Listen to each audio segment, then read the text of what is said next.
Hello, everyone, and welcome to episode 27 of the True Crime All the Time podcast. I'm Mike Ferguson, and with me, as always, is my partner in True Crime, Mike Gibson. Gibby, what's a happy haps? Hey, everybody. How you guys doing? Happy talking haps. to me, or are you talking to I'm the talking audience? to the audience. I'm talking to you. And I just said happy haps. I don't even know why I said that. I said it back for you. Happy haps. So, as always, for us, it's Friday night. We're recording in the studio. Full week of work, ready to unwind and do what we love to do. Yeah. Happy Mother's Day this Sunday. Oh, yeah. Good thinking. Yeah. This is, hopefully you're listening to this on Mother's Day. Yeah. Wouldn't that be a little present for you? Little Sunday night, Mother's Day. Yeah. Unwind. In 2016, California wife and mother Sherry Papini disappeared for 22 days. When she was found, she told authorities a detailed account of being kidnapped and tortured. Years later, in a stunning twist, Papini pled guilty to making false statements about what happened to her, setting off a media firestorm. Now, for the first time, Sherry Papini is telling her side of the story and revealing shocking new information. Sherry Papini, Caught in a Lie, an ID documentary event, Monday, May 26th at 9 on ID. Set your DVR. All right, got to give some love to our Patreon supporters. We've got some new supporters this week. Jess Huey. My buddy. Yeah, Clemson fan. Yeah. I believe. She is. If I got that right. Huge. Yeah. Clemson fan. Eats 15 bean soup, but won't share with Mike and Gibby. Give the recipe up. Christine Hernandez. Bethany Gabrielle supporting us at our highest amount. So thank you so much. Thank you. And then actually Nate Abraham supported us through PayPal. Oh, cool. So Thanks, Nate. That's awesome too. You know, again, thank you everyone, new supporters, all of you that continue to support us. It's unbelievable. You know, helps pay for our bandwidth, hosting costs, all that good stuff. Allows us to keep putting out the content for you. As always, check out our website, truecrimeallthetime.com. You get contact information. Hit us on Facebook, Instagram, Twitter. Check out the merchandise tab. Right now, we're going 10% off everything at the shop. And after you're done with this episode, make sure you jump over, check out True Crime All the Time Unsolved. We are doing the second part of the Texarkana Phantom Killer. Creepy stuff, Gibbs. It is. It's extremely creepy. Potato mask, slits for eyes. Nightmare stuff. It's the stuff of nightmares. It's the stuff of nightmares. All right, Gibbs, what are we talking about tonight? We are talking about Christopher Wilder. Yeah, this guy is something else. You know, known as the Beauty Queen Killer, because we can't have anybody that just is their name. Well, it's got to be bigger than that. Right? They have to have a nickname. I think that's our society. We have to give people nicknames. Like Gibby? Well, like Gibby. Yeah. So Christopher Wilder was a serial killer. Actually, he was born in Australia. He eventually comes to the United States, ends up abducting women, raping women, killing women, at least 8 women. He has many more abductions and rapes than that. And actually, we'll talk about it, but his overall number of murders, I believe, is much, much higher.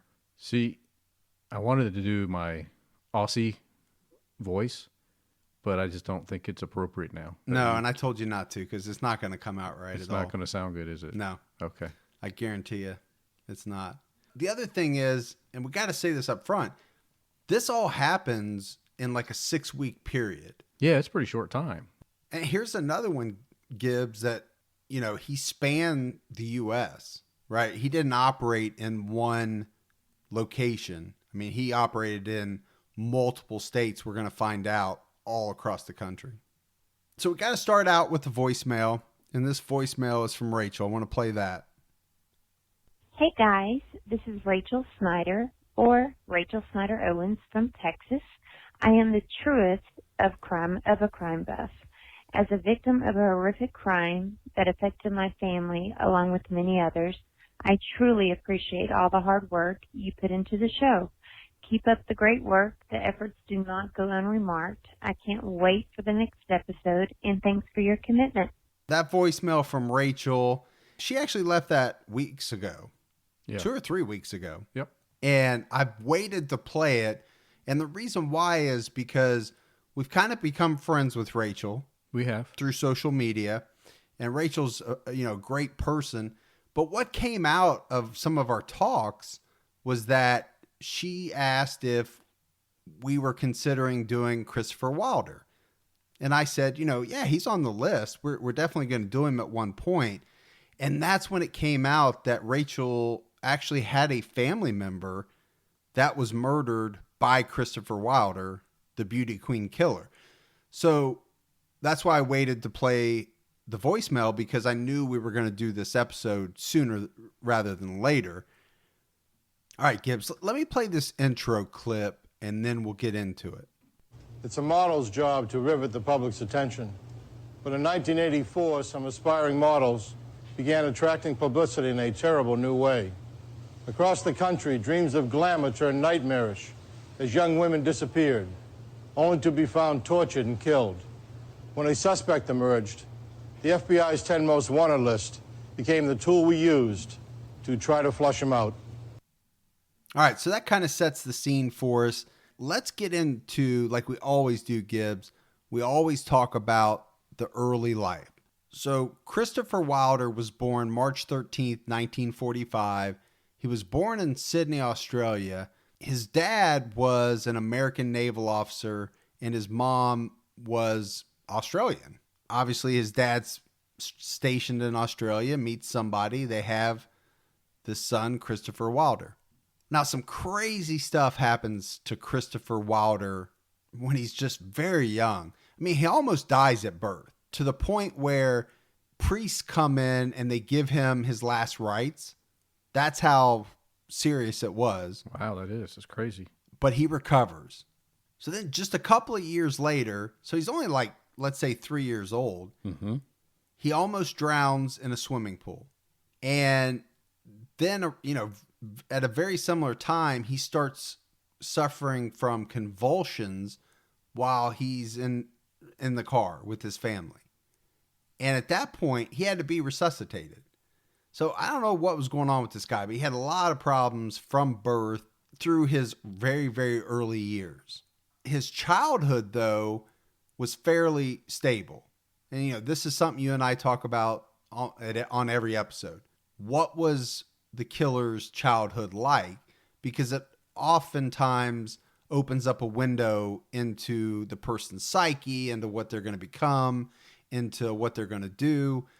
But everything I read, Gibbs, I mean, it was fairly normal. Nothing really stood out. No, the only thing that did was that it was said that he had some early instances of like peeping Tom type stuff, where he was looking in people's windows. That's not good to do. Well, it's not good to do. By comparison to some other people that we've profiled, Oh, it's minor. this is not a lot of things that you would say this guy's going to grow up to do what he does. When he gets to be about 17, though, that's when things start to really change for Wilder. Now, he's still in Sydney, Australia, and he and a group of his friends are actually charged with gang raping a girl on the beach. That's a game changer. Yeah, I mean, Wow. That's definitely a game changer at 17 years old, because he ends up pleading guilty to this and he gets 1 year's probation. So here we go. What's the deal? I mean, I keep saying this. The justice system, I don't know. I mean, these people just get off so easy with just a slap on the wrist on such a, I consider that a serious crime. Well, it's going to get worse. Now, he's only 17 here. The crime is serious, it's horrific, it's all that, but he is a minor. It's going to get worse, and you're going to get pissed because he's going to get off for some other stuff. Yeah, it will piss me off. So as part of this probation, he has to do some mandatory counseling. But one of the things that this counseling, therapy, whatever you want to call it, includes is electroshock treatment. But what comes out of this electroshock therapy / treatment is It's said that this didn't have the desired effect on Christopher Wilder. If anything, there's some evidence that this treatment actually made his violent sexual tendencies worse. How's that? Well, I think what it was is that it somehow provided some fuel for some fantasies maybe that he was already having, because he starts imagining shocking girls while he's having sex with them, So he's getting off on this. Sounds like. which he shouldn't be. This No. should be a horrible thing. Yeah. But he turns it around. Somehow he's getting off on this. Right. Now Yeah. he's imagining doing what's being done to him To them. to a woman while he has sex with them. Sick. And this is where it also morphs into him wanting to dominate women. He talked about slaves, turning women into slaves that were just strictly for his pleasure. I think we did a podcast about that one time. Well, and that's going to come into play, right? When you talk about Leonard Lake, Yep. Charles Ng, we haven't done Jeffrey Dahmer, but you can throw him in there as well. Toolbox. Toolbox. Christopher Wilder has something in common with a lot of these. It doesn't come out until the very end. But one of the things that they find in his possession is this copy of a book called The Collector. And it's a pretty famous book because it's about a man who keeps a woman as a sex slave. And it's been found in the possession of a bunch of different serial killers. Does it rank right up there with the Catcher in the Rye? Well, yeah. So almost like Catcher in the Rye for stalkers. Right. This book, The Collector, has been linked to a number of serial killers where they had fantasies of wanting to collect women or dominate women or somehow keep them as some type of sex slave. So we jump forward in Wilder's life to 1968. He's 23 years old at this point, and he gets married. But this marriage lasts not even a week. Well, that's faster than my first marriage. Yeah, I mean, this is like we're talking Kardashian type stuff right here. Yeah. But you and I both know, Gibbs, right? Marriage is tough. We're both married. The situation has to be that either you're a terrible match for each other, or one of the two of you is such a tremendous a-hole to only last a week. That's pretty bad. I mean, hell, I could go camping with you for a week and make it that long. I don't know. Not more than a week, but I could make it a week. That'd be tough. But to me, it's just, you had to have thought something great about this person, right, to enter into the marriage. What happens within a week's time? Well, maybe she found out that he slept with her best friend. Well, what we do know is that she accuses him of sexual abuse. She ends up finding some women's underwear and naked photographs of women in his briefcase. Well, that might be enough to do it. So all of that put together, I mean, that's the reason why it lasted less than a week. Sure. But this is going to come up, right? Because as we get into Christopher Wilder's MO, it involves photography. Now, one point in his childhood, he actually moved to the United States for a little bit and then moved back to Australia. But he ends up moving back to the United States in 1970, and he settles in Florida. He came for a new start, but he came because the Australian police were starting to look at him. He had to get out of town. He had to get out of Dodge quick. It was said that he had extorted sex from a student nurse, and I guess he had nude photographs of her, and he was blackmailing her, saying, basically, if you don't have sex with me, I'm going to release these nude photographs. She ends up filing a complaint with the police, and he gets charged with this, I guess what you would call extortion or blackmail. But those charges, they get dropped because the nurse involved, she refuses to testify. She doesn't want to stand up in court. So there again, he's not held accountable for his actions.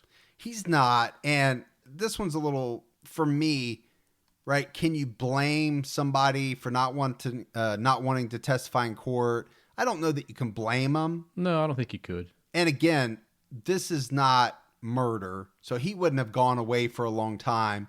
It wouldn't have stopped probably anything that's to come. He probably anyway. wouldn't have got anything based off the previous arrest that he had when he only got probation. Yeah, I'm not sure he would have.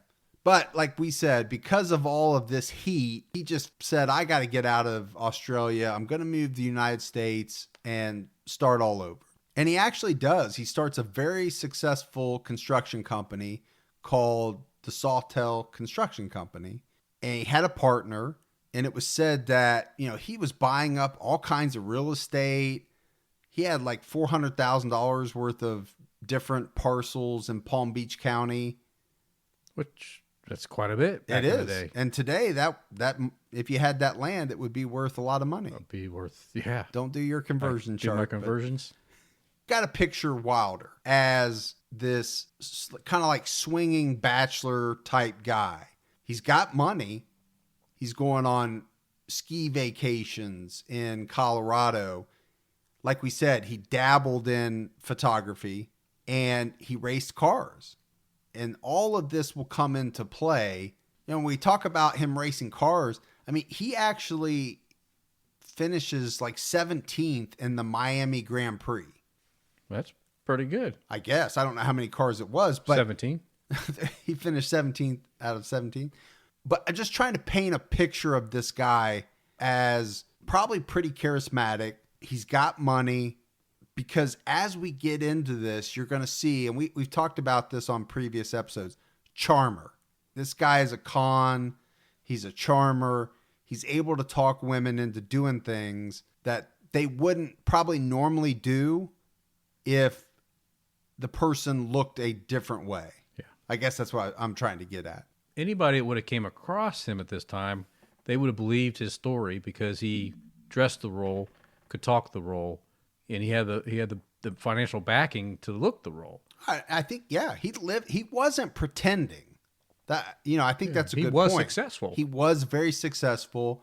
It was said that he had his own private dock. He had a speedboat. He was making very good money. Probably drove a, really nice car. Yeah. I mean, so all he had to do was tell his story, and then he had all that stuff to back it up. And why would you doubt that? Yeah, no doubt. So March of 71, he's picked up on a charge of soliciting women to pose for nude photos.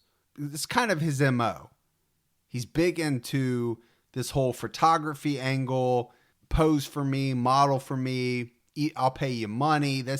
You're going to find out that this is his MO. But again, all he has to do is enter a guilty plea. And I think it was like disturbing the peace. That's not much of a charge at all. Pays a small fine. He goes on. Now we have to jump 6 years later to 1977. But I want to talk about those 6 years because although we don't know for sure what he did, Gibbs, you can't tell me that a guy like this, once all this stuff comes out that you're going to hear about, you can't tell me that he spent those 6 years as an angel choir boy. No. No way. No way. And that's why I said in the beginning, and I think this is true of a lot of these people, you can never truly know all of the horrors that they've committed. The numbers are always going to be larger than we're aware of. I believe so. Now, there are some cases that we've said maybe people, have admitted, last week we talked about Jeremy Jones. Maybe he admitted to things that he didn't actually do. That's possible. It's possible. Then you get the people that keep a diary or a kill log or souvenirs. This guy, I think he got away with a lot of stuff that was never documented, and his number is so much higher than anybody knows about. Yeah. I truly believe that. It'd be hard to know. I mean, especially if he's down there in Pompano Beach, man. I mean, you're right there by the ocean. You're right there by the intercoastal canals and stuff like that. You could dump a body and nobody would know. Well, and it's early 70s. I mean, there's no Crockett and Tubbs then. Either. No. All right. Well, like we talked about, we're in 1977. Star Wars probably just came out. Wilder gets put in jail for coercing a female high school student into oral sex. He did this not by using a ruse, right? Which we talked about the photography. He didn't use that. He's going to, but he didn't use it this time. He actually just threatened to beat her. He just straight bullied, threatened her into trying to get oral sex. And he's jailed. He's caught. The crazy part is the judge asked Wilder if he was sane enough to stand trial. And Wilder tells the judge that, well, I'm masturbating twice a week to the mental image of raping a girl. He tells this to the judge. Wow. I mean, you got to be a moron Yeah. to actually say that out loud in a court of law. It was said that he didn't think he had done anything wrong. So this is his mindset, right? I'm trying to get what I want to get by any means necessary. And he really did not think he was doing anything wrong. It was just oral sex. Yeah. Just oral sex. And I'll if I threaten you, if I say I'm going to beat you, I don't know, man. It's just in his mind, he did not think he was doing anything wrong. Yeah, he's not right. You know, there was a crime therapist that he had to go to, and he would admit to the crime to the therapist. But obviously, it was, the interviews were confidential, not admissible in court. And he actually goes to a jury trial, and the jury acquits him. Again, he's an adult. He keeps doing these things, and he just keeps walking away. Yeah. Keeps getting off. And that pisses you and I off It because does. we keep talking about it week after week. I mean, just go to this school, threaten to beat this girl to give me oral sex because I'll have to go to court, see a therapist, but then I'll just go ahead and get back out on the streets. No big deal. Good attorney. True Crime All the Time is sponsored by BetterHelp. You know, folks, therapy can feel like a big investment, but let's think about the state of your mind. It's just as important as your physical health. Traditional in-person therapy can cost anywhere from $100 to $250 per session, which adds up really fast. But with BetterHelp Online Therapy, you can save, on average, up to 50% per session. With BetterHelp, you pay a flat fee for weekly sessions, saving you big on cost and time. And you get quality care at a price that makes sense and can help you with anything from anxiety to everyday stress. Your mental health is worth it, and now it's within reach. I've used the BetterHelp service for years. And I love the fact that, I can connect with a therapist in a comfortable spot in my home on my laptop. With over 30,000 therapists, BetterHelp is the world's largest online therapy platform, having served over 5 million people globally. Your well-being is worth it. Visit BetterHelp.com/TCAT today to get 10% off your first month. That's BetterHelp, HELP.com/TCATT. Even the smallest step forward can make a big difference in your financial future. When you open a Chime checking account, you're one step closer to a better financial future with no maintenance fees, fee-free overdraft up to $200, or getting paid up to 2 days early with direct deposit. Making progress has never been easier. I think we've all been in that position where we've had an overdraft. Well, with Chime, you can overdraft up to $200 with no fees. That's amazing. And they have over 50,000 fee-free ATMs. Make progress towards a better financial future with Chime. Open your account in 2 minutes at chime.com/TCAT. That's chime.com/TCATT. Chime feels like progress. Banking services and debit card provided by the Bancorp Bank N.A. or Stride Bank N.A., members FDIC. Spot me eligibility requirements and overdraft limits apply. Fees apply at out-of-network ATMs. MyPay eligibility requirements apply. Credit limits range from $20 to $500. $2 fee applies to get funds instantly. Crime checking account required. Go to chime.com/disclosures for details. So the next thing we know about is in 1980. And again, like I said, the next thing we know about. Right. People like that don't stop. No, they don't stop. They're always looking. They're always prowling. They're always, looking for women that are vulnerable. This is just who this guy is. So I know for a fact he didn't go 6 years and then go 3 years and just all of a sudden say, I'm going to do this. You and I both know that. He's actually changed his name to David Pierce. I mean, not legally, but he's using a different name at this point in time. And he approaches these two girls in a shopping center. And this is where he starts really getting into the posing as a photographer. And he tells these women, they're girls, that he needs a couple of models for a job that he has. Now, one goes with him. The other one says, no, I'm out of here. But one of them falls for the ruse, and he ends up drugging her, raping her in his truck, and she turns him in. But again, in the system, he's able to plea bargain the charges somehow of rape. There had to have been a bunch more, maybe even kidnapping. I don't know what else you could throw in. He plea bargains this down to probation with therapy. Which is a crock. But if I remember some of the stuff I read, that the crime of rape wasn't looked upon like it is today. The severity of it. I think the severity of rape has increased greatly over the decades. Well, as it should. Right. Right? It's a horrible crime. It is. I don't like to concede stuff to you, but you might be right. Well, somebody's going to tell us. Yeah, there's no doubt about it. We will know if I'm right or not. The one thing we do know is that it is taken much more seriously today than it was 30, 40 years ago. There's no doubt about that. He's got all these convictions. It's not that he got out of everything. He got acquitted of the one thing, but he pled guilty to a number of things that in today's world you would do some serious jail time for. He never goes to jail for any of these crimes. Now, in 1982, Wilder travels back to Australia to visit his parents. And while he's there, he's accused of kidnapping two 15-year-old girls from a beach in New South Wales.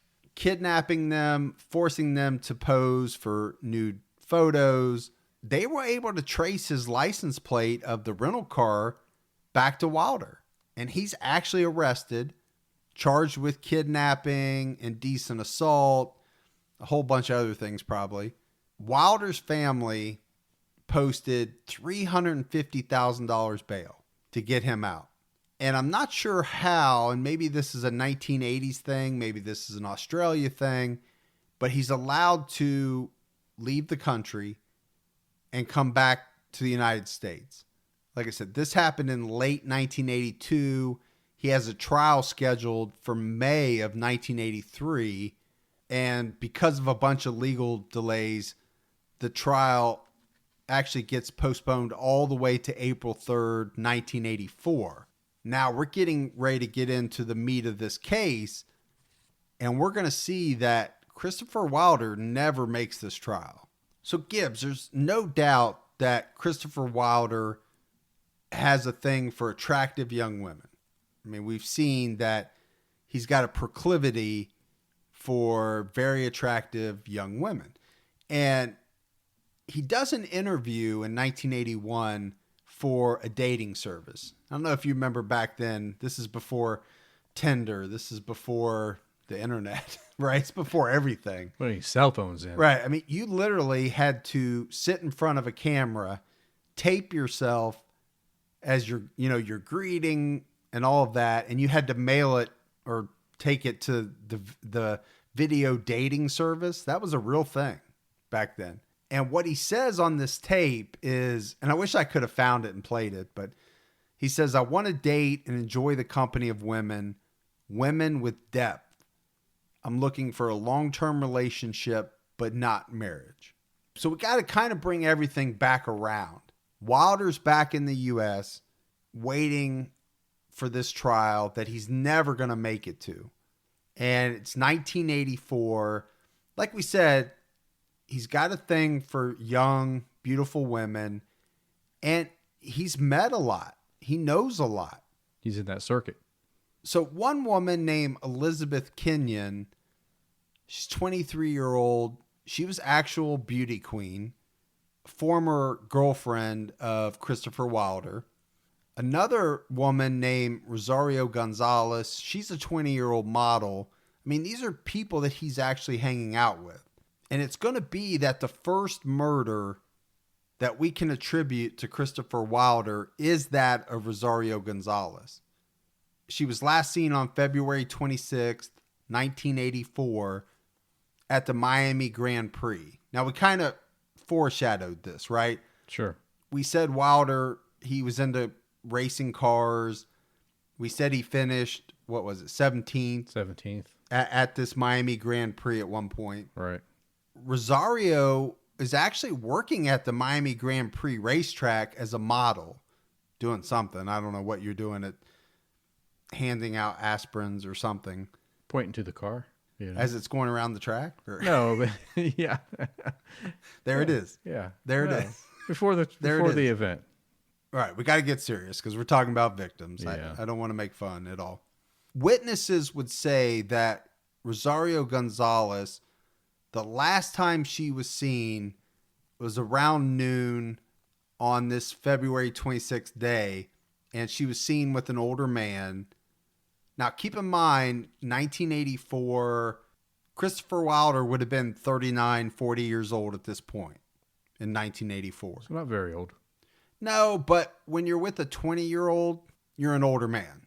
I mean, I guess from a witness standpoint, right? If you're describing somebody and you see a 20-year-old model and a 40-year-old man, you're going to say older man. Just in relationship. Yeah, that's true. Sure. Or in relation to the other person. Absolutely. You know, Rosario Gonzalez, described as having pretty dark eyes, long brown hair. Again, she was a model.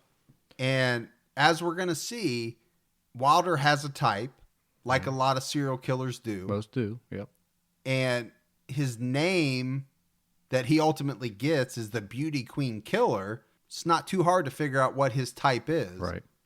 So Rosario goes missing, and it was said that she never even picked up her paycheck. Yeah, so they know because she didn't pick up her check after the end of the day after doing her modeling gig, something was wrong. It's not like she was going to come back 2 weeks later and pick up the paycheck. No, this is get your check after the end of the day. They knew right away something wasn't right. She left. She didn't pick up her paycheck, and she's never seen again. Now, it's not very long after this because we're just talking about March 5th. And this is where Elizabeth Kenyon comes into play because she goes missing. And remember, Elizabeth is the ex-girlfriend of Christopher Wilder. And a 23-year-old former beauty queen. I mean, you can see pictures of all these women. Now, I don't want to harp on that because a victim is a victim. Yeah, regardless of what you look like, Right. the perception of what you look like. It just happens to be that this guy's nickname is the Beauty Queen that was Killer. his thing, right? I mean, that was his type. But she was a lot more than that. I mean, Elizabeth taught emotionally disturbed children at a high school in Coral Gables. Amazing. She was a model. She wanted to get into like fashion modeling. She was 23 years old at the time. And a couple years before that, she had actually won the title of Orange Bowl Princess. I mean, that's a big deal. That is a big deal. She was a finalist in the Miss Florida contest. That's another big deal. Yeah, I mean that's big time, modeling / pageantry, whatever you want to call it. So what we know about Elizabeth is that the day before she went missing, she left her apartment in Coral Gables. She was on her way to visit her parents. They lived in Pompano Beach. And it was said that she made this trip almost every weekend to go see her parents. She got there. She stayed until about 9 o'clock that evening, and then she returned home. Her roommate would later say that she did get home about 10 and she went straight to bed. She got up the next day, went to work, and she talked to this man at the school who was like the school's police officer / security. I don't know if he was a real police officer, but security at the school. And this was the last guy to see Elizabeth alive because on Tuesday, she never shows up for work. And This security officer calls her roommate, and the roommate tells him that, Elizabeth never came home the night before. She had never called. Nobody ever heard from her again. This was not the type of person that she was, right? Everybody knew that. So the alarm bells went off really quickly. Her parents were called immediately. They began calling all of her friends. They called the hospitals. Nobody's heard from her. Nobody's seen her. And finally, they have to call, the cops and file a missing person report. So the days go by. There's no news about Elizabeth. And her dad, Bill, is frantic, as any father would be. He decides that he's not going to wait for the police. He hires his own private investigator to go find her. And it didn't take the private investigator very long to learn that, Beth had a couple of men in her life. One we know was Christopher Wilder. And another was a man from West Germany that she had gone on a date with fairly recently. Funny you say West Germany, This is Cold War time. Oh, we still had West and East Germany. Right. That is funny. Before Tear Down This Wall speech came out. I never even thought about it when I said it. Yeah. So when it came to Christopher Wilder, they had dated a couple years before this. So I just want to make sure to set the time frame. But they had remained friendly. It got to the point where he proposed marriage. He was about 17 years older than her, and she didn't want to get married, but they had remained friends. I mean, they still had dinner and stuff like that. So the private investigator calls Wilder, and he claimed that he had not seen Beth in over a month. And the investigation was really going nowhere until another former boyfriend of Beth's actually was showing her picture around at the gas station that she always went to. And it was there that there were two attendants that said they saw Beth on Monday afternoon. And she was about to pay for her gas when a man in a gray Cadillac drove in behind her and paid the bill. They could tell that Beth knew this guy. And she mentioned to the attendants that they were on their way to the airport. When the attendants were shown some photographs of different people, they picked out Christopher Wilder as the man that had been with her. So the private investigator, he goes to Miami Airport and finds her car. But inside her car, there's no bags. She hadn't packed to go anywhere, didn't seem like. But at this point, the family is very frustrated because the police are still considering this a missing persons case. They're really not doing a whole lot. So Elizabeth's father, Bill, he ends up sending his investigator to the police department to specifically ask about this Christopher Wilder. And what they find out is that he's got this huge rap sheet already, right? We've laid some of it out. All of his history of sexual offenses. And this just, increases the panic level by a tremendous amount. And Beth's parents at one point, Gibbs, they have this unbelievable realization. It's that on the very night that Beth had visited them, right? We talked about she was there till 9. She left to go home. They remembered seeing a television news report about another missing woman. And this woman, they said, looked a lot like Beth. And it turned out that this woman was Rosario Gonzalez. They knew right away. The resemblance, they said, was uncanny between the two women. They knew that Wilder had been involved in not only their daughter's disappearance, but they knew at that point that he had done something to Rosario as well.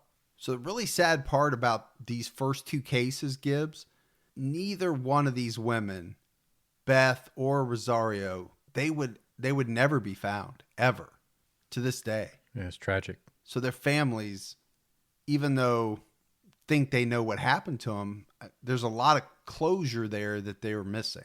But it doesn't take the police very long after this point to find out that Rosario Gonzalez knew Christopher Wilder as well. They found out that he had been at the Miami Grand Prix. They're tying him in as a suspect into both of these cases. And all of this kind of leads into this almost like a manhunt for him, right? They're tying him, or at least suspecting him at this point. Well, two missing people that had a common thread to him. Yeah, I think once they figured that out, he became, suspect number one. But what's happening in his life is that he's reading in the newspaper that the police are looking for a race car driver, a wealthy contractor that's a suspect in these disappearances. He knows that's him, like he had done before when he was in Australia. When the heat got on him, he said, it's time to get out of here. I'm out. He takes his 3 dogs, drops them off at a kennel, takes a whole bunch of money out of the bank, gets into his 1973 Chrysler New Yorker, and drives off. But he had called some people, right? He called his partner in the construction business, and he had called some other friends, and he said that he was just too stressed. He was leaving everything behind. That was his big, lie to everybody as to the reason why he was taking off. Because this wasn't a loner, right? We're not talking about a prototypical live in your basement type of loner. This guy was out and about, and he had money and he had friends, so he couldn't just pick up and leave. No, he was very social. Right. He had to have some type of reason for why they weren't going to be seeing him any longer. So that was his reasoning for that. So Gibbs, I got to talk about this story because, every Thursday we put out kind of a teaser as to what's coming up. And this morning, a lady reached out to me on Facebook, and she says that she was in Miami back during this time frame, and she was approached by Christopher Wilder in a Miami mall. He said he wanted her to model for him and that he had a job for her. He even gave her his business card, and he wanted her to go out to his car to see his portfolio. And she distinctly remembers this being the weekend of the Miami Grand Prix. So, this was right around the time of Rosario Gonzalez. Yep. And I wonder if she looked like Rosario. I don't know. I didn't ask her that. And Elizabeth. She said she was 18 at the time, right? Which fits the profile. His type. But she doesn't go out to the car. She says no, she declines. She crumples up the business card and throws it in the trash. And she just goes about her day, right? She doesn't think anything about it. It's not till much later on. Well, it's not that much later on, but later on when this manhunt starts, sure, his picture is plastered, broadcasted out. She realizes what has happened to her, that she was with the monster. Absolutely. She's lucky. And she relayed this to me on Facebook. I almost got chills because she talked about how, this was not a scary experience for her, right? It was like an everyday thing. Guy comes up and says, hey, do you want to be a model? Come out to my car and see my portfolio. She just thought, no, you're annoying. Get away from me. Right. Yeah. Later on, I assume she's probably sitting on her couch watching the news, sees this guy's picture, finds out who he is, and she thinks just how close she really had come to becoming one of his victims. Right. Scary stuff.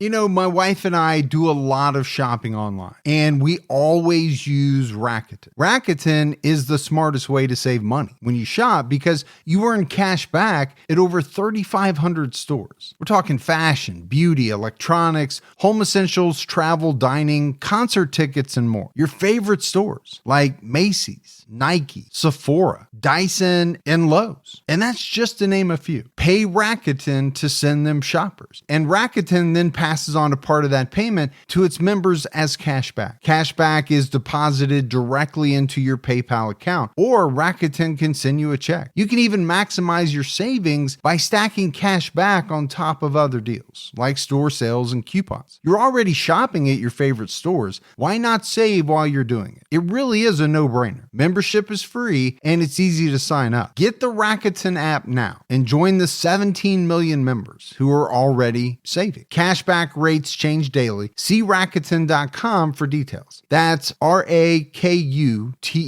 Your cash back really adds up. Hey folks, see if you've ever had this problem. You're trying to eat a little healthier, but you're in the grocery store aisle, you're looking at packaging, nutrition labels, and they're so confusing, you don't know what's good for you and what's not. Well, this is why I love Thrive Market, my go-to online grocery store for getting all of my healthy essentials delivered, and I don't even have to leave my couch. Finding better options for the whole family is easy with Thrive Market's Healthy Swap Scanner. Just scan a product and it instantly recommends healthier swaps. This is how my wife and I found our new favorite snack, IQ bars. Sometimes I eat one in the morning with my coffee, sometimes just later on in between meals. They also have so many on-site filters that make it simple to shop by the needs of everyone in the family. Maybe you have someone who needs gluten-free food, somebody that has a peanut allergy. Well, no more scouring ingredient labels when you can just filter it all on Thrive Market. My wife and I often use the high protein filter to stock up on things like Sieti chips. Ready to make the switch? Go to thrivemarket.com/TCAT for 30% off your first order, plus a free $60 gift. That's THRIVE market.com/TCATT, thrivemarket.com/TCAT. All right, so let's get back to Christopher Wilder. He takes off in his car, as we said. It's really, almost right away from leaving his life that he goes to a mall and he tries to lure a woman by using this photography modeling ruse. So he's back at his regular game. He is, and he's still in Florida. He's just a couple hours north of, where he lived. And it just so happens that the woman that he's putting the ruse on, her name is Terry Ferguson. She's 21 years old. Modeling is her ultimate ambition. So the last time that Terry Ferguson is seen is a couple different stores in the mall. People, remember seeing her. Her stepdad ends up finding her car still parked in the mall parking lot. So 5 days later, after Terry Ferguson is last seen, her body is found about 70 miles west of her hometown. It was found in this snake-infested canal.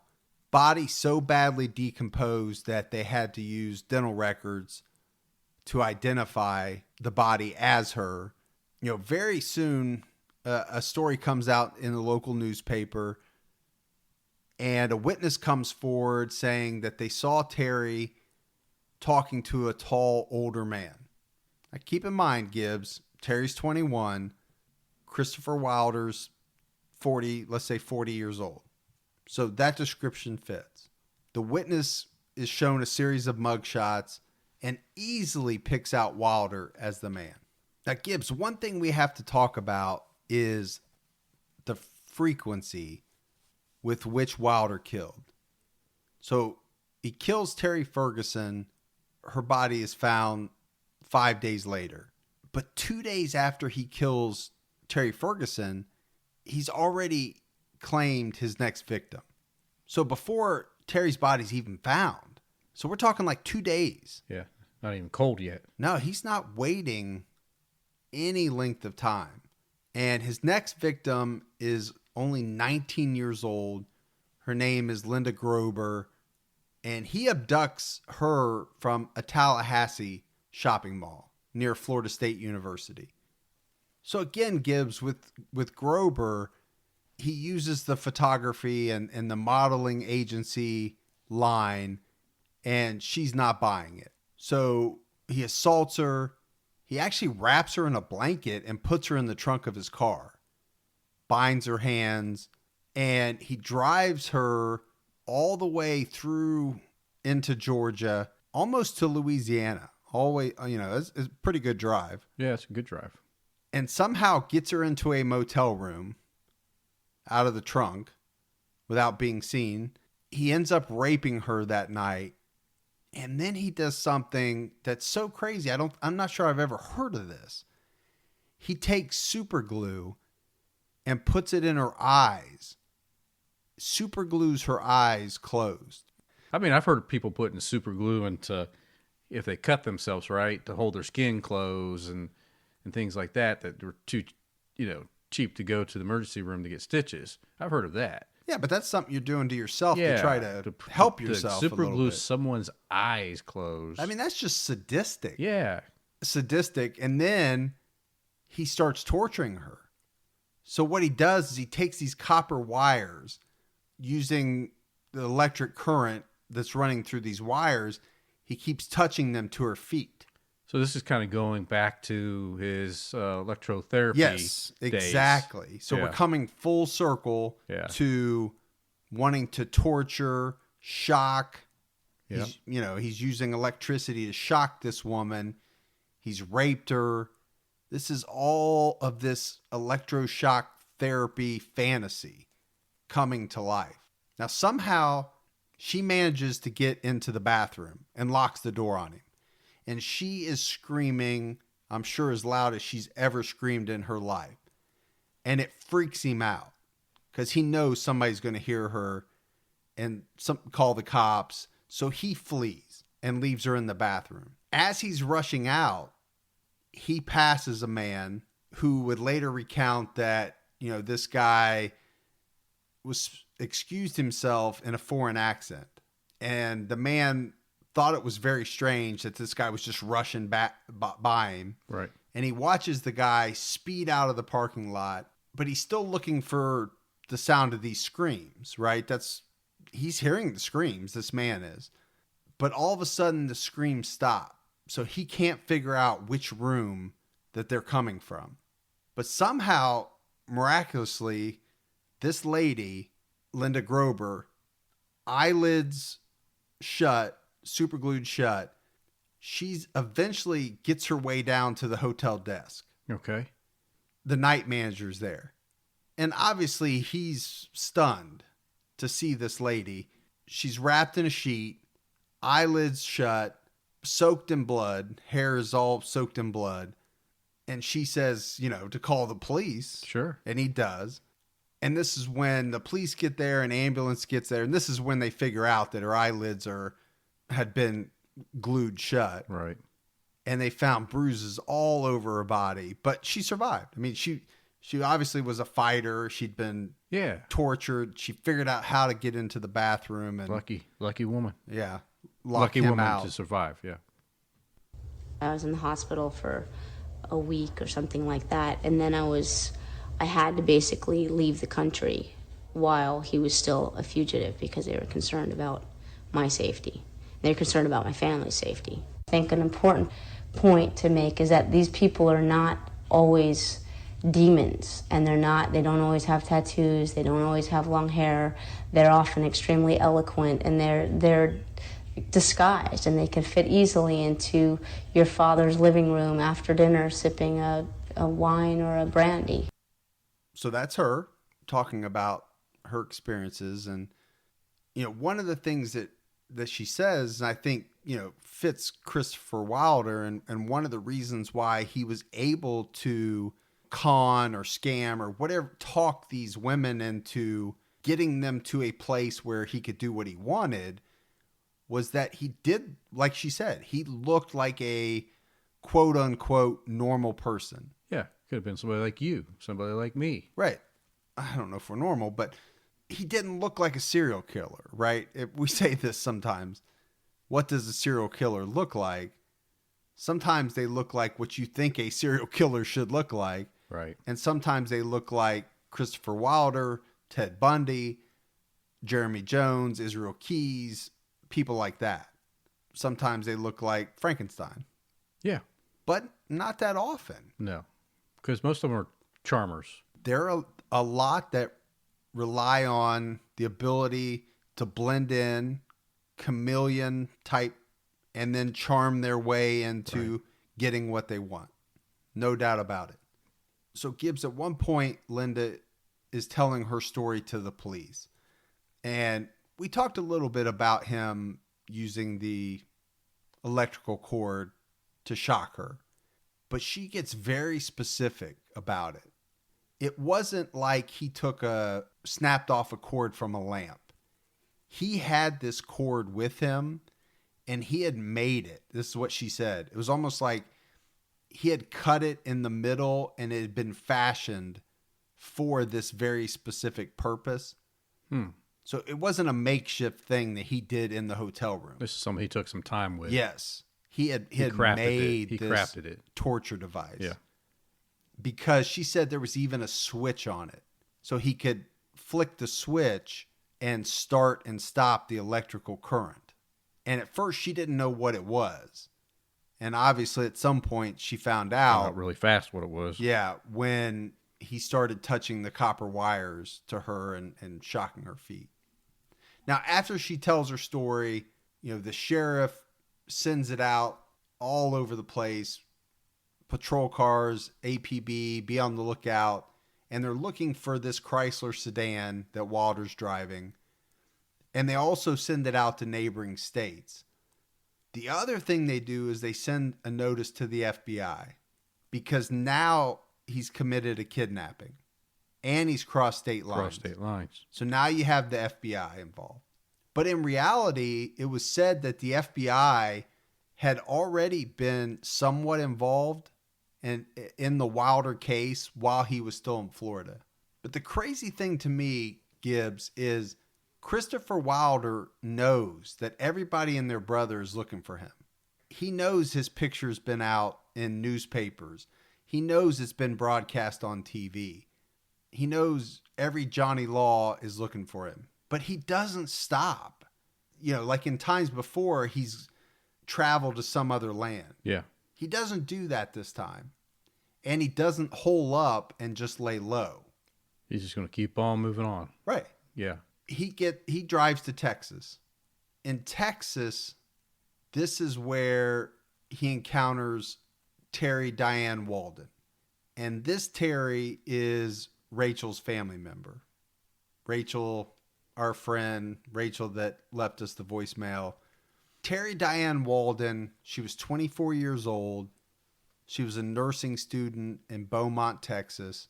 2 children, a husband, obviously a loving family. But something happened to her on March 21st. And she told her husband that she had an encounter with a bearded older man. And she said that this guy approached her and asked her if she would pose as a model. She turned him down, but he was very insistent, wanted her to go out to his car, look at his portfolio. Is this starting to sound familiar, Gibbs? Sounds real familiar. She wasn't having any of it. She told him to leave her alone. She didn't want anything to do with him. This was a Wednesday, March 21st. On Friday, the 23rd, Terry gets up, going about her day. She's taken their 4-year-old daughter in a car that the family had just purchased. It's a 1981 Cougar. And they're heading to the daycare center to drop off their daughter. Now, Terry had plans that day. She was going to be doing some studying with a friend, and she was going to go to the local mall to pick up a few things, but she was supposed to be home around 1:30. At 5 p.m., the daycare center calls her husband. He's working the night shift, and says that Terry had not picked up their daughter from daycare. Now, what they find out is that a friend of hers had seen her about 11:30 that morning, and she was kind of almost running through the student union at the college where she was taking her nursing classes, but that her Mercury Cougar was gone. Her new Cougar was gone from the spot where she usually parked it. Okay. So obviously her family's frantic. They know she just wouldn't up and leave, right? All of these people that we're talking about, they're not that type of person. they have families that love them, and their families know that these people are either going to come home or they're going to call. They're not just going to be gone for days at a time. Right. Yeah. They have set schedules, basically. Oh, no doubt Yeah. about it. And especially with Terry, I mean, she's got 2 kids. One of them's 4 years Yeah. old. Responsible mom, wife. She has Yep. responsibilities. She's got to pick up her daughter. She's got to get home. So we said this is a Friday. The family spends the whole weekend, calling around, trying to find her. Unfortunately, Monday morning, March 26th, a man finds Terry floating face down in a canal. She was fully clothed, and they would later be able to determine that she'd been tied up with some rope.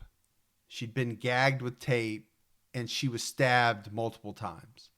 But in this case, there was no indication of sexual assault. And this is what is so strange to me, because we know what Christopher Wilder is all about.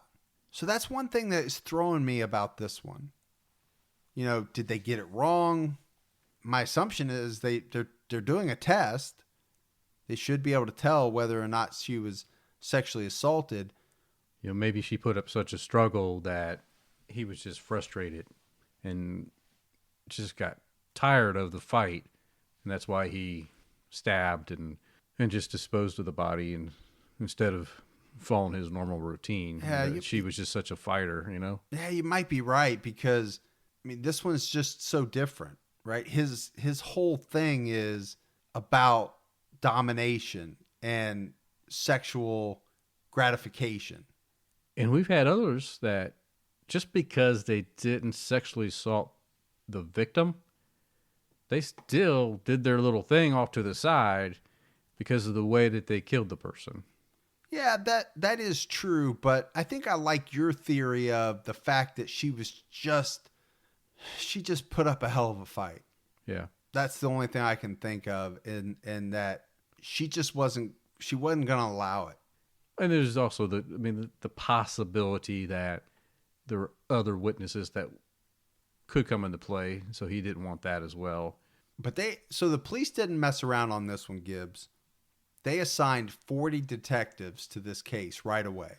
They found a strip of duct tape in the water that I'm assuming came from her mouth. They found footprints nearby, tire tracks. The one thing they could not find was Terry's car, the new Cougar.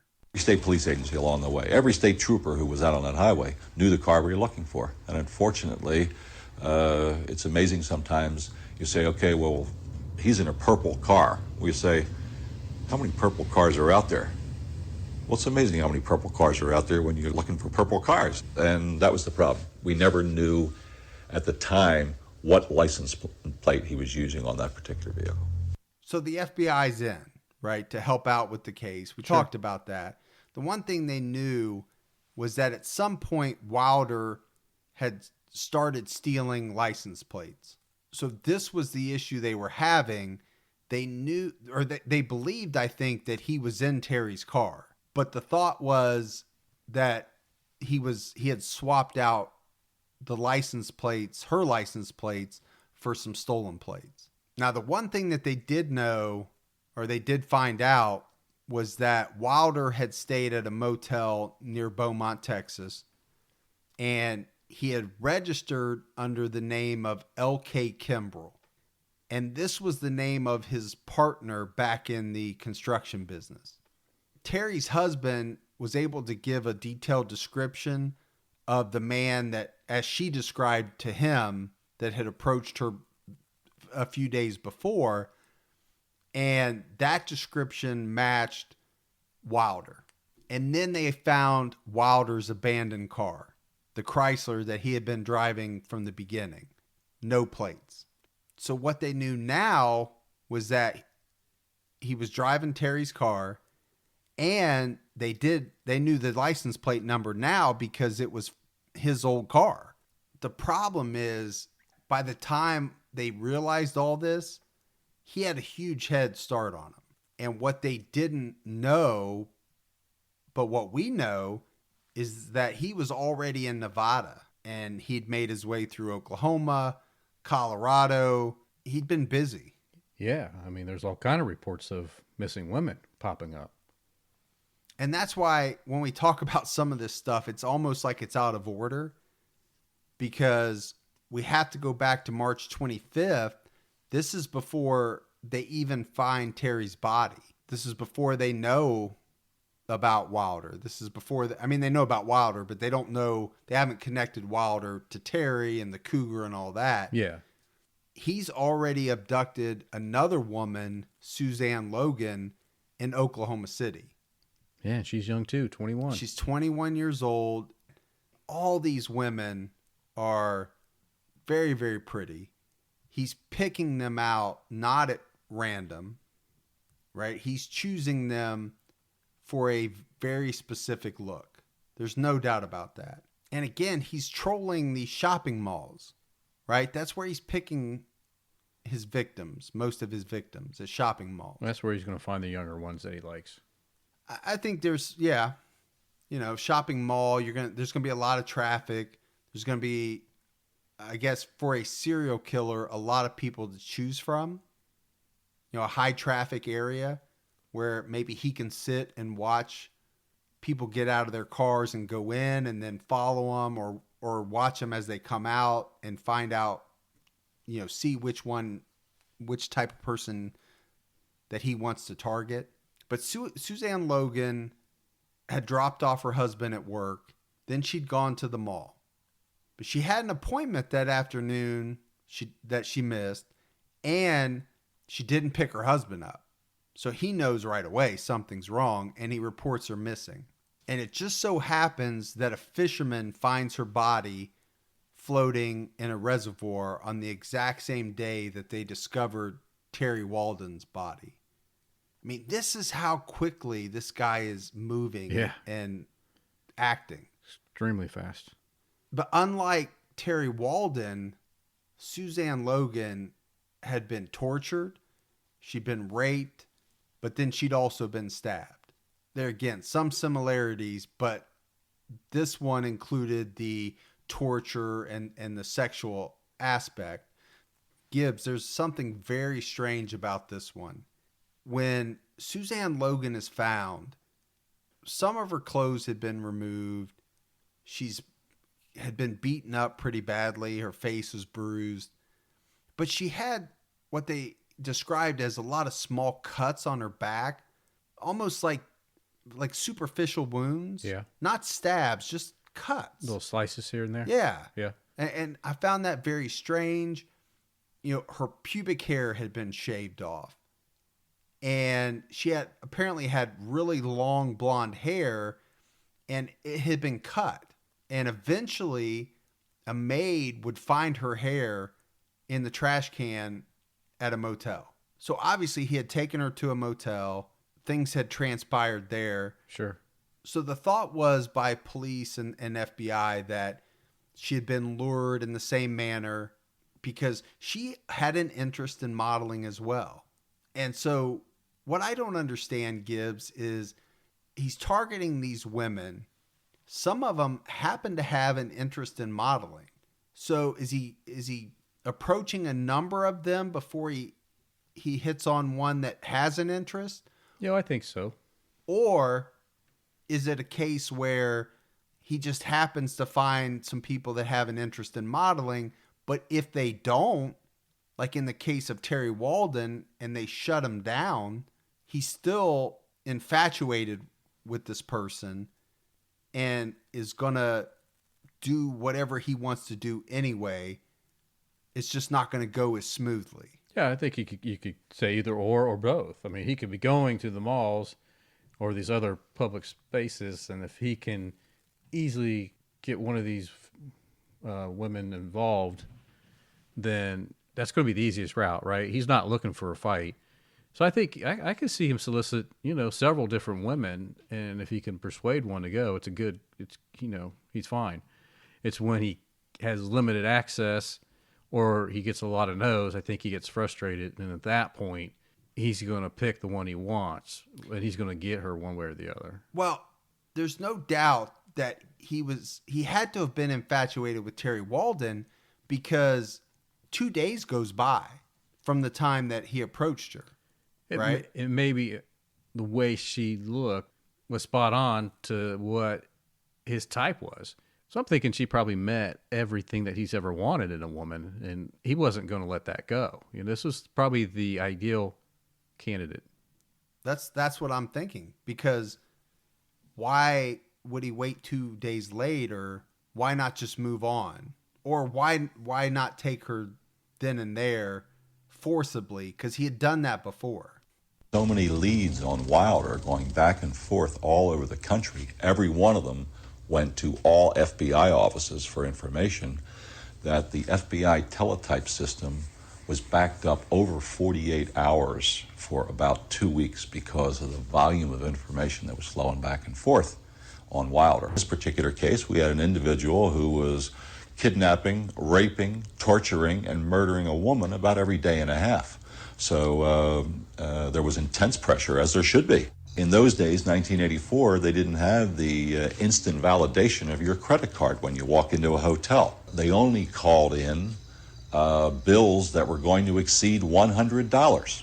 Every motel that Wilder stayed along his murderous route, the charges were in the vicinity of $50 to $60. So give you a little insight into what was happening back then in 1984. Obviously today, when you swipe a credit card, it's almost instantaneous. It's instantaneous. Oh, absolutely. If they're looking for you, you're hitting a radar. Oh, yeah. But we're talking, back in the days of putting it on that little, Yeah, the little block and sliding it across and making an imprint. right. I mean, much harder to catch people back then. Oh, absolutely. Yeah. From that type of credit card usage. Yeah. You really weren't. You could go back to try to confirm something, but you were going to catch somebody that way. Yeah, or you were going to be days behind them, probably. Many days. But it's interesting on how much information was flowing in through the FBI teletype. Yeah, I mean, they were getting so many leads. But again, what's fascinating is he says it. Wilder is committing a murder like every 1.5 days. I mean, the frequency it's hard to fathom. And this guy's out of control. Yeah, he is out of control because, in Colorado, Cheryl Bonaventura, she's only 18. He kidnaps her from a mall in Grand Junction. It's shortly after in the timeline where they find Susan Logan's body. So again, it's getting back to this every couple days. Something is, he's striking. He's at a mall. There's a witness. They describe a bearded, well-dressed man. Looks just like Wilder's description. Now, in this case, he's actually walking through the mall. And he's just going up to all kinds of different women, talking about, that he's a photographer, wanting to know if they want to start modeling. They're so beautiful, that type of thing. And Cheryl had already done some modeling, and she was wanting to do more. And I think in this type of case, Gibbs, that had to have made what he wanted to do so much easier for him. Oh, it's like the perfect target. Right, because she's fitting into his routine or his con because she wants to do modeling. Here's a guy who says he's a photographer, has a modeling job for her. So much easier to get somebody to go with you in that scenario. Yeah, I mean, he's really a good salesperson, really, right? I mean, it's the ultimate sales thing. Ask 100 people, eventually you're going to get a yeah. You're going to find somebody that wants Absolutely. to model. So ultimately, they find her Mazda car in the parking lot, locked. Her sunglasses are still inside. But because of all the stuff going on with Christopher Wilder, like the guy in the clip talked about, this nationwide alert is going out. This missing persons report, it gets immediate attention. All right, so we just go a few days ahead in time, Gibbs. April 1st, Michelle Korfman is only 17 years old, but she's already in a fashion show. So this fashion show was sponsored by 17 magazine. So that had to have been a big deal. Oh, absolutely. And in the magazine, later they would print this photograph. And you can go out and see this photograph. It's almost chilling because what you see is Michelle Korfman, I think like on a runway. Behind her in the background is Christopher Wilder sitting in a chair with this huge smile on his face staring directly at her. Now we know she was a model. She wanted to be a model. So again, it probably wasn't that hard for him to talk her into going with him to do some type of modeling. Yeah, I'm sure he dressed the role, played the role very well. So there were witnesses that saw them leave together. Some other witnesses that talked about him approaching a bunch of different other women that day about modeling. There were 8 models in all that turned him down, but a couple had agreed to meet him in front of Caesar's Palace, right? Because they're in Las Vegas. But these ones that had agreed to meet him, they get stood up. He never shows up, right? Because he's already found his target. yeah, he's locked in. So just like with Cheryl, they find Michelle's car. And that tells everybody that Wilder's probably still driving Terry Walden's Mercury Cougar. And it's 2 days later on April 3rd that the FBI put Wilder on their 10 most wanted list. That is a big deal. It's a huge deal. You think of all the people in the country and all the crimes, that's how big this guy was and how much they wanted him. Yeah. And it's a really good tool for them too. I mean, the amount of exposure that it generated. I mean, it was just something back then they didn't have the web, internet, right? They didn't have social media to get this stuff out.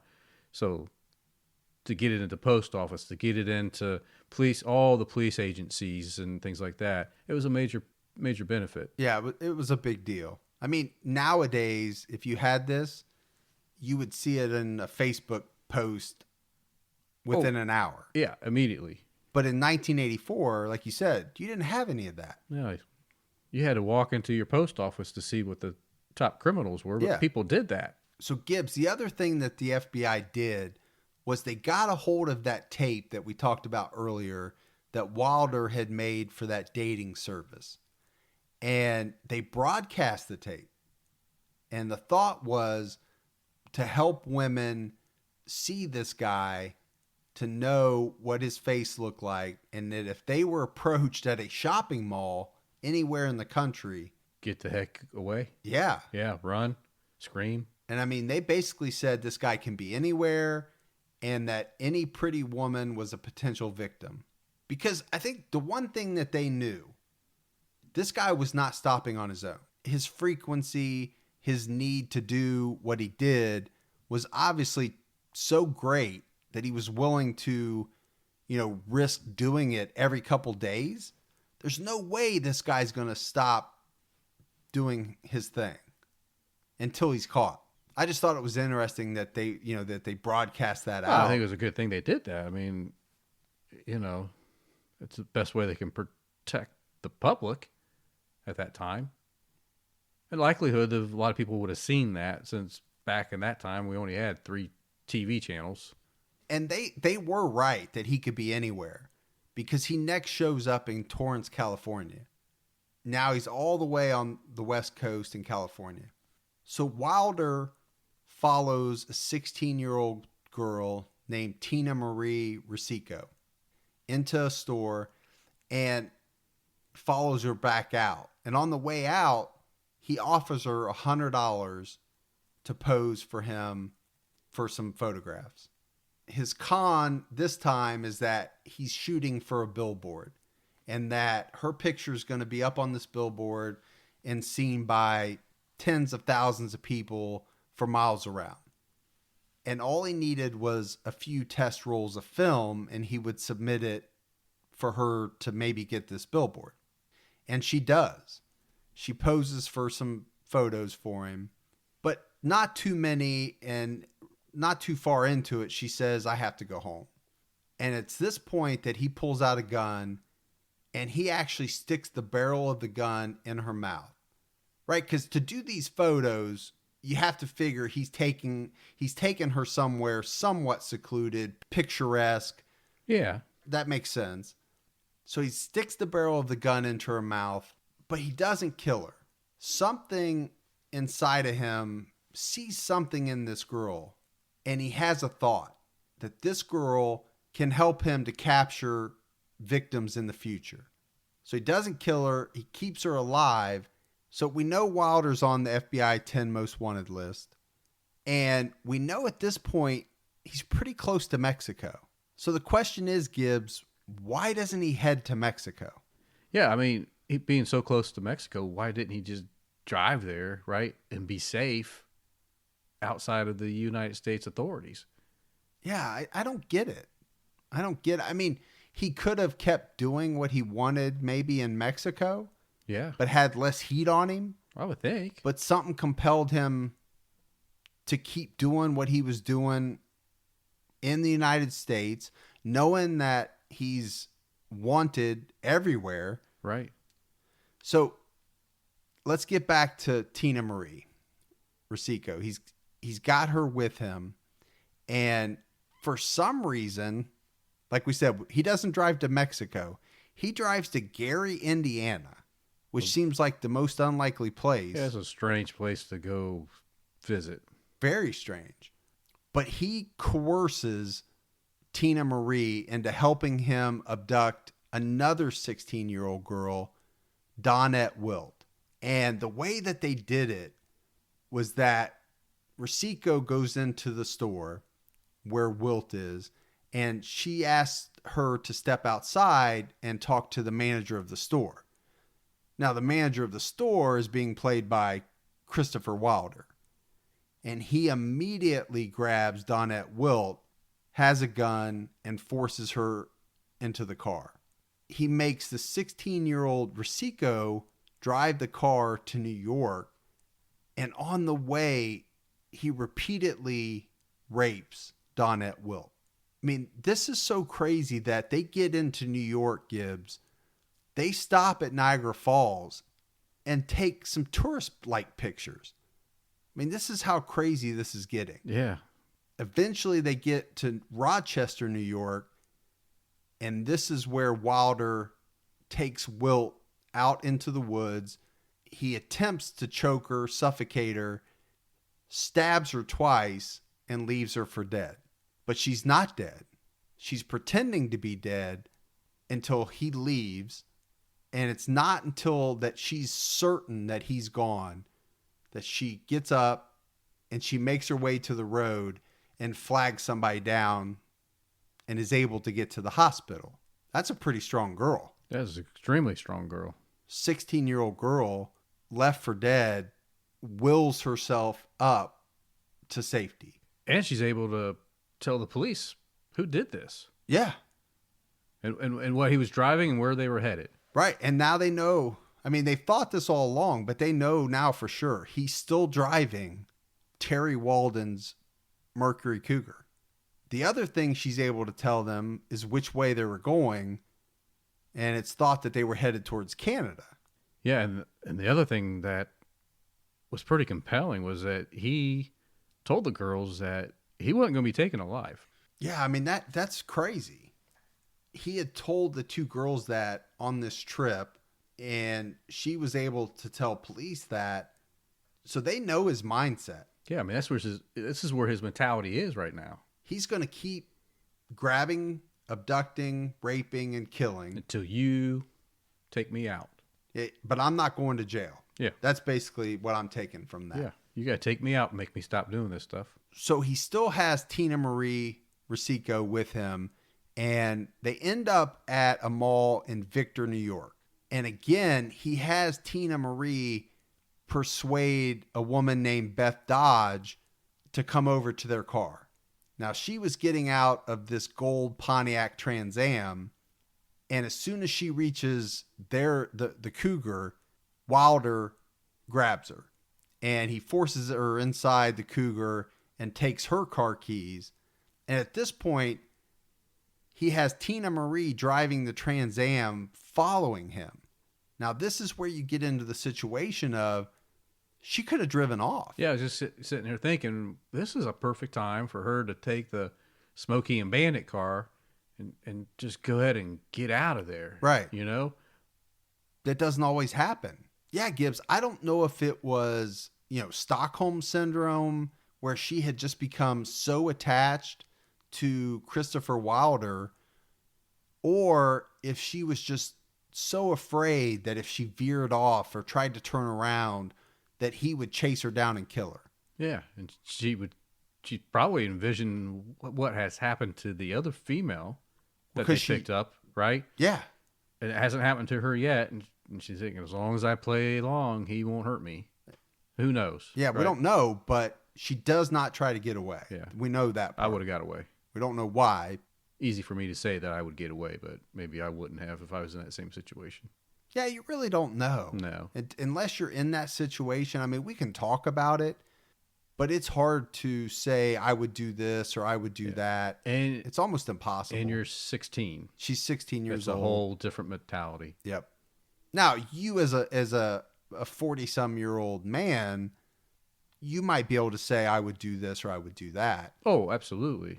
But like we said, like with Donette Wilt, a 16-year-old girl willing herself to get up and do it. Yeah, I don't know if I could do that. So it's just too hard to say what you would. I mean, you can't even get out of bed some days. So. I know. It's tough. Yeah. Tina Marie is driving the Trans Am. She's following Wilder in the Cougar. They get to a deserted gravel pit. And this one is strange because it doesn't fit really any of the other cases that well. It doesn't match because immediately he makes Beth Dodge get out of the car and he just shoots her in the back. Yeah. So it just this makes me think, because what we didn't say was that Beth was 33 years old.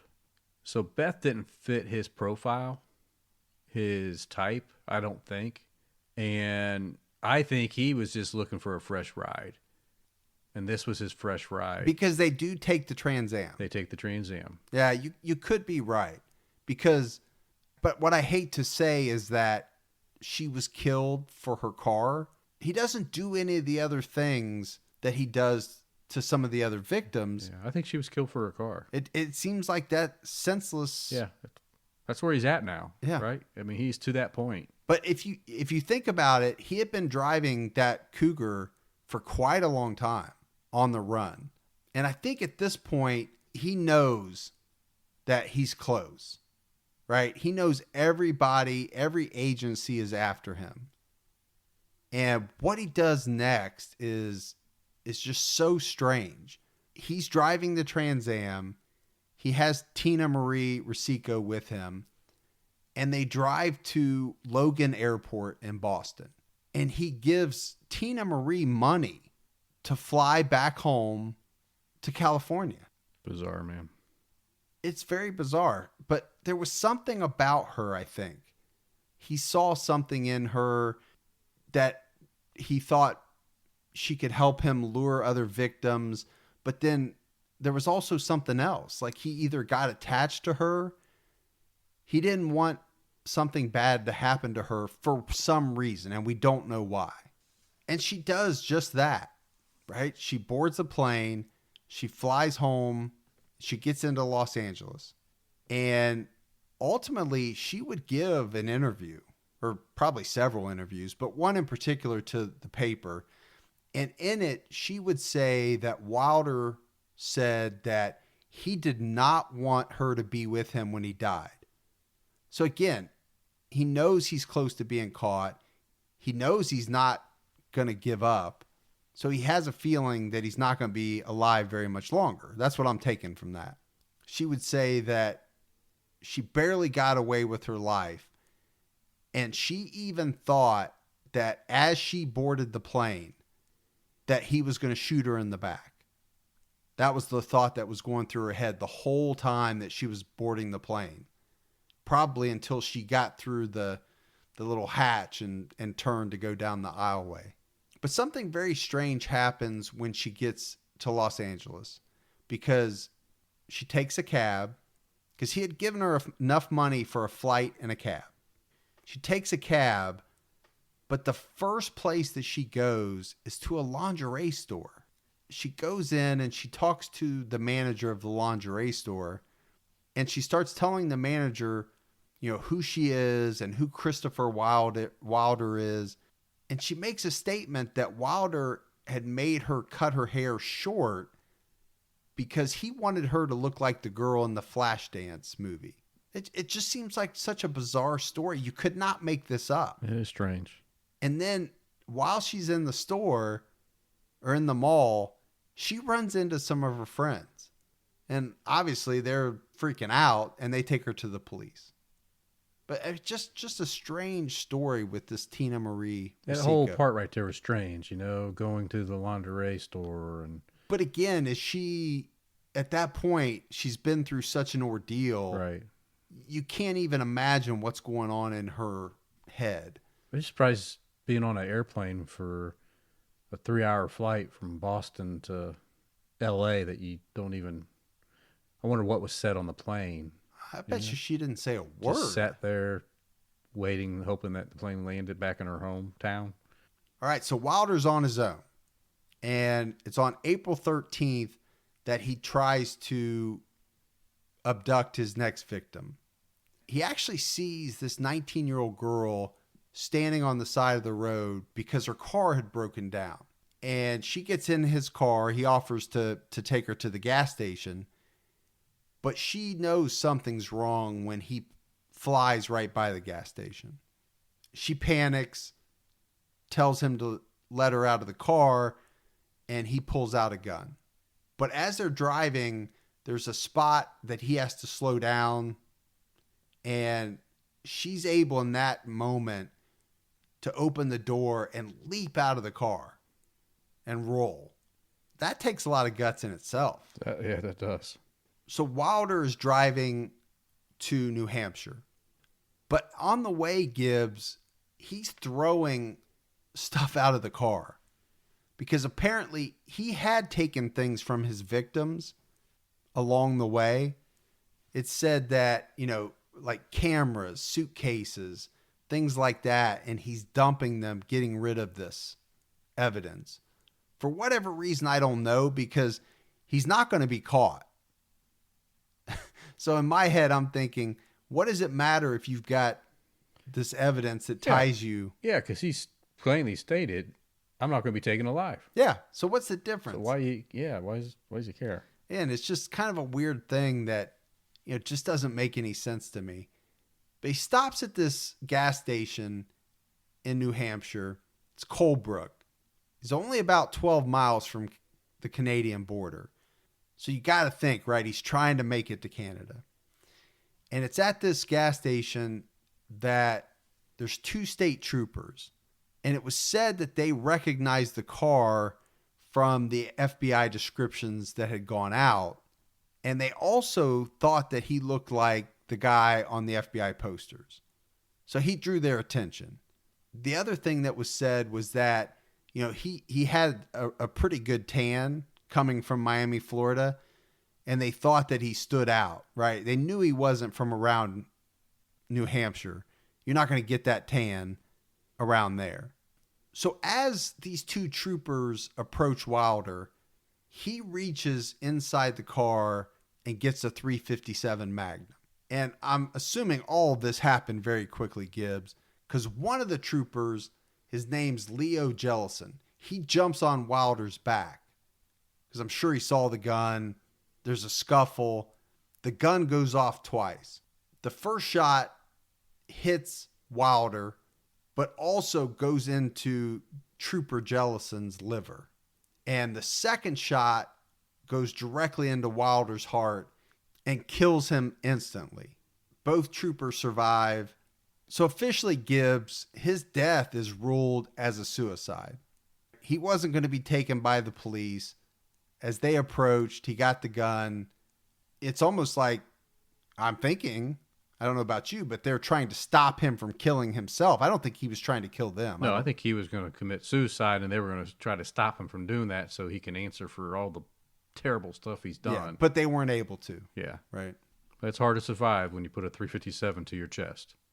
Very. And take 2 swipes at it. Yeah, exactly. As we wrap this up, I just want to talk about a few of the things that they find. They got the 357. There's a bunch of extra ammo.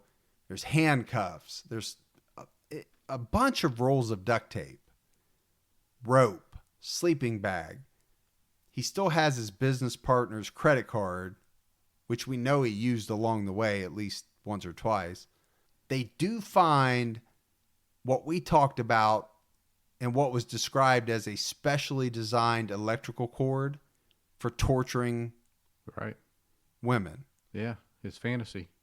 And they find the book, The Collector. Yeah, a little nighttime reading. So he has it with him. So we know that it influenced him. It had to have. So Wilder was ultimately cremated in Florida. He had a personal estate, Gibbs, that was worth almost $2 million. I always think it's strange. I mean, it's strange when anybody does this weird stuff. To me, it's almost extra strange that you're a millionaire and you could do and live this great life, but you've got something inside you that's telling you to do these horrible things. Yeah, I don't understand it. I mean, if he wanted some electroshock sexual therapy, I'm sure he could have paid somebody He for could that. have bought that. Yeah. Every yeah. 2 days he could have bought that. I'm sure there would have been somebody that would have provided that service. So ultimately, there's 8 known victims that Wilder killed between February and April of 1984. So it was not a long time, right? And there at the end, as we talked about, it got very frequent, a couple of days in between. But he's been linked to a bunch of other murders and disappearances. Some women who were murdered in places where he was known to have been on very specific dates, but they haven't been able to tie him to these women, but they know he was there in the area, especially Las Vegas, right? Because there are a number of women that were killed in Las Vegas, I guess, when he was out there for that fashion show and all of that. And not just murders. I mean, in other places where he was known to have been, there were a lot of disappearances. Some were found dead, but some just were never found. So that goes back to us in the very beginning saying, I personally think that he committed a lot more murders than what is actually known. Yeah, I agree. We're just never going to know. No, we never will. So just to wrap it up, Cheryl Bonaventura, her body was found on May 3rd. So this is after he's dead. And it's found under a tree in Utah. She had been shot and stabbed. And they were able to estimate her time of death at around March 31st, which is 2 days after she was seen with Wilder. 8 days after that, they found the body of Michelle Korfman in the Angeles National Forest. And like we said in the very beginning, the bodies of Elizabeth Kenyon and Rosario Gonzalez have never been found, but they know that he killed them.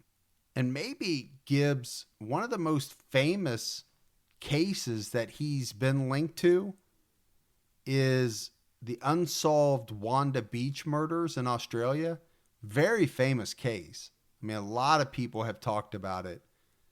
There have been podcasts on it. I think Case File did a great episode on it. I don't know how strong the link is, but that's a very famous unsolved case. All right, Gibbs. So that was the case of Christopher Wilder, the beauty queen killer.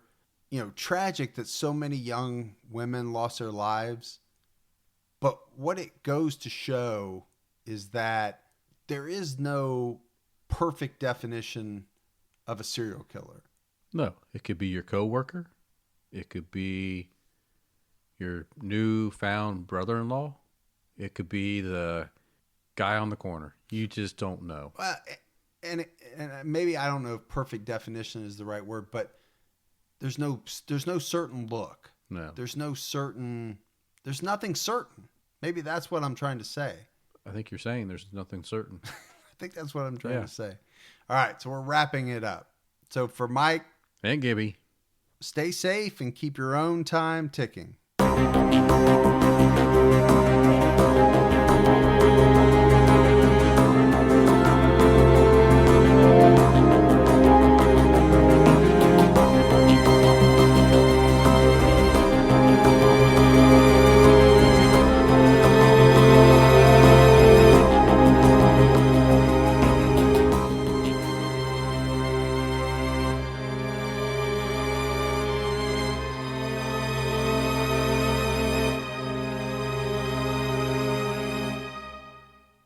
Inspired by the hit Wondery podcast Against the Odds comes the gripping guidebook, How to Survive Against the Odds, Tales and Tips for Animal Attacks and Natural Disasters. This might just be the most important book you'll ever read.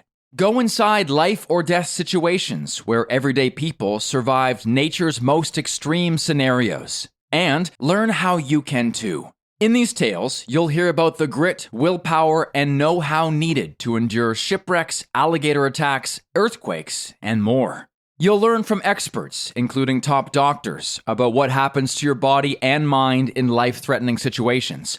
Plus, important tips on what to do, and equally important, what not to do when faced with a situation that is truly against the odds. Go to survivalguidebook.com to pre-order How to Survive Against the Odds today and get the perfect gift in time for graduation and Father's Day.